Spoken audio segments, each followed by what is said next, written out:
Vania Aleva, en 3 mots, que signifie Unia pour vous? Uniti siamo forti. Unia a maintenant 20 ans. Qu'est-ce qui vous remplit de fierté lorsque vous regardez en arrière? Je suis fière que autant de personnes se réunissent au sein d'UNIA pour ensemble améliorer les choses. Ça peut être sous forme d'augmentation des salaires, d'amélioration de la santé et la sécurité au travail, des formes de retraite anticipée ou des droits égaux pour toutes et tous ou comme récemment une 13e rente AVS. Tout ça me rend incroyablement fière. Comment est né le plus grand syndicat suisse? Ce qui est vrai pour les salariés individuels, c'est vrai aussi pour les syndicats. C'est l'union qui fait la force.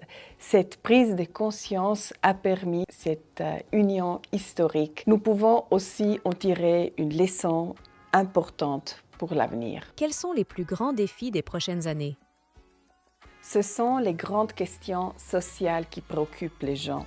En Suisse, les salaires réels ont baissé les dernières années. Par contre, les grands salaires et les revenus de capital continuent à augmenter. Cela n'est pas bon et négatif pour les salariés, mais c'est négatif aussi pour l'économie.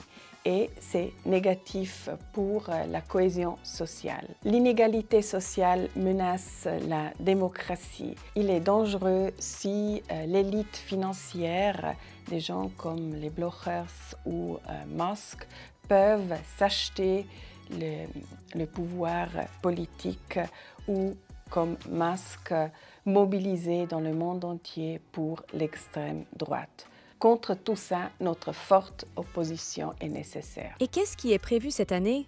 Nous devons défendre les conventions collectives contre les attaques violentes des patrons. Concrètement, cette année, la CN du secteur principal de la construction, mais aussi dans d'autres branches, nous nous mobilisons pour faire des progrès en termes de conditions de travail et des salaires. Ça aussi dans la plus grande des conventions collectives, celle de l'hôtellerie-restauration. Au niveau politique, nous devons rejeter l'initiative démagogique de l'UDC sur une Suisse à 10 millions.